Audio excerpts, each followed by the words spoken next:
Habits and patterns. That's day 4 of the 7 days from being stuck to unstuck challenge. And I think habits and patterns are really important for us to look at because it is definitely one of the areas in our lives where we stay stuck. That's kind of what a habit and a pattern is a stuckness, don't you think? You know, we constantly return to the same thoughts or feelings and reactions and behaviors. Oftentimes, these are established from a fear after an event. So, let's see, common habits and patterns, I think, are things like procrastination, talking over people, spending too much time on Facebook, emotional eating, even beliefs. Beliefs are just an habitual way of viewing things. It is our perception of something. Phobias also fall into the category of habits and patterns because really a phobia is just a pattern that we associate with fear. So I'm afraid of snakes. So I have a pattern of being afraid of snakes, and therefore I am habitually afraid of snakes. Addictions fall under habits and patterns also. You know, there's the biggies like, of course, drugs and alcohol, maybe gambling. We're also addicted to food or the way that we eat, and sometimes we're even addicted to our smartphones. But again, addictions are just a habit or a pattern of the way that we act. I really honestly think that addictions are oftentimes just because of a lack of connection. I think that they are there to fill an emotional void, and that is definitely something that we can overcome. Some less obvious patterns that I've seen with people are things like, I don't know, not ever leaving your home, and so you don't get out there. You have a tendency maybe to be a homebody, or maybe volunteering your time instead of getting paid for your time. I have a confession to make. The last example I gave of a pattern, volunteering your time versus getting paid for your time, is really my own story. I grew up watching my mom volunteer. As a young adult, I volunteered at church and at the YMCA.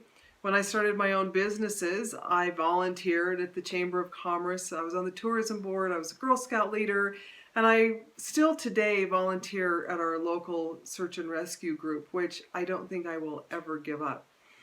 However, it wasn't doing a great thing for my bottom line, and I began to explore this.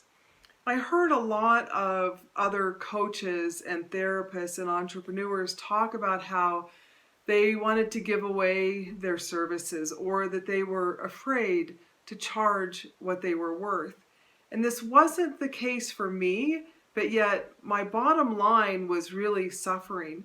So I had to look at the pattern that I had of, as being a volunteer, I was willing to accept an attaboy or a thank you as payment. And I wasn't in the habit of accepting money for payments. So I did a clearing around the habit and pattern of doing more volunteer work than the work that I was doing to be paid for. I had to find that balance. Once I did that clearing, I really did find a balance. And so I was able to say no to more of the things that I was asked to volunteer for. And I was able to say yes to more hours of serving my clients and getting paid for that. Naturally, my business began to grow. The challenge for day 4 is to help you discover your self-limiting and destructive habits and patterns. Now, the invitation is for you to approach this from a place of objectivity or neutrality, not from a place of fear or vulnerability. So I'm going to lead you through a short practice that I do with my clients a lot of the times. This is really a stress-reducing practice, but I think it will be very valuable to help you on today's challenge also. So if you don't already have your journal in front of you, go ahead and get it. You put me on pause and I'll wait for you. And when you're ready, this is how we're going to start. I invite you to get comfortable, first of all. in a relaxed position, and hopefully in a place that you're not going to be disturbed. So just begin by taking in a couple of nice deep breaths. I'll do this with you.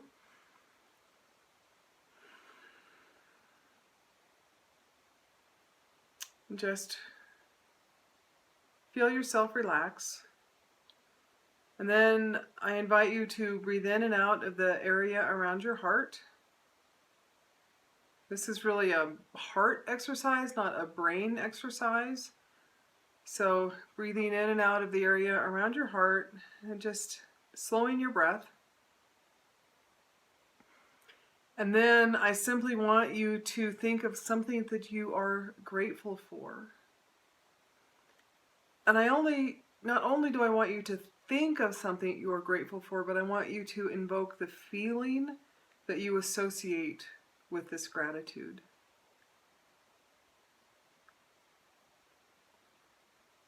And we're just going to do that for another minute.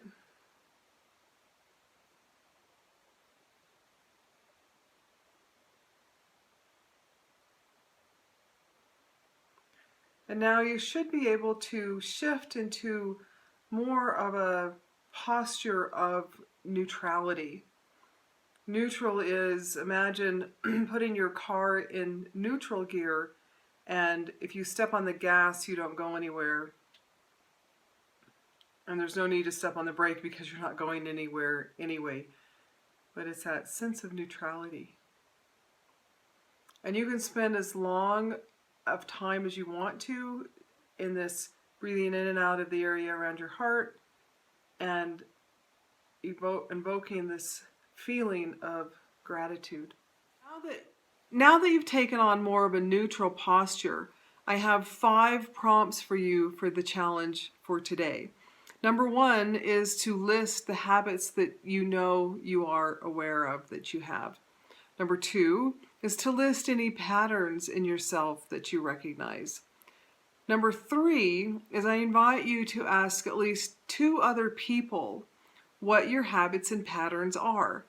Now I realize that this may put you in a somewhat vulnerable position, but if you can hear what they have to say and not take that as a criticism, then you can really discover something about yourself that you may not have been aware of before.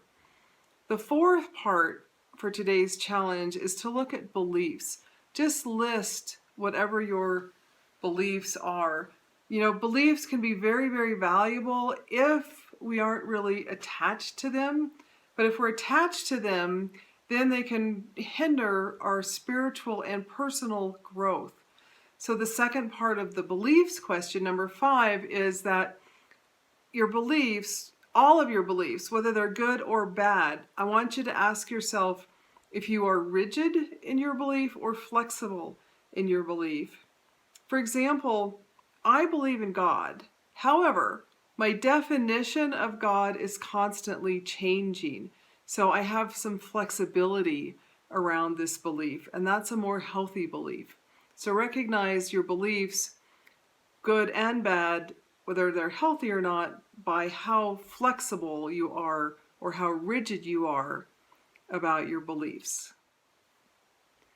Habits and patterns are obviously an integral part of who you are. So here's a bit of the explanation part. From the time you're born up until about the age of 7, your subconscious mind is being programmed. You are literally being programmed from your parents and other community members, influential people in your life, from your environment, and even from your culture. So this is a lot of the time when your personality is formed. As an adult, we are often still operating from faulty software that was programmed into your subconscious mind. And really, it has no ability of its own to escape from its own database. So this is one of the reasons that you may decide not to eat cake, because you know that eating cake may not be good for you. But yet, at some point in your life, you were told or you were programmed that cake was good, Maybe your mom gave you food to quiet you down or something, and your subconscious mind learned this and it was programmed into you. So that's why, even though you have this resolve not to eat cake, your subconscious mind knows that you need the cake for another reason that you're unaware of, and so that's why you find yourself eating the cake. This is really nothing more than a habit. Now, you can change habits by understanding its structure. So once you discover the cue and then the reward, then you can change the behavior. Hence, you can change the pattern and the habit. I think it's really exciting to know that you can reprogram your subconscious mind and to give it the ability to escape from its own faulty database. So when I do a clearing, the clearings that I do are both complex, but they're also very linear because it's important to get all of the parts. So again, we start with an event, and then we clear the feelings that you associate with the event, and then we clear the habit and pattern of feeling or thinking this way. So go back to my example of my phobia of being afraid of snakes, and I did clear this for myself. So I had an event that created a fear that created a habit and a pattern of being afraid of snakes. I just cleared the whole thing. And so when you do it in this fashion, it is very complete and very comprehensive. Today's challenge, I really wanted you to be able to look and recognize what your limiting and destructive habits and patterns are, and then be able to understand and recognize both the cues and the rewards so that you can really have more control over your habits and patterns. But if you really want to become unstuck, if you think you have a habit or a pattern that is really holding you back, then, we should work together. So today I have included a link to my booking calendar. You can go on that link and you can book a time that works best for you.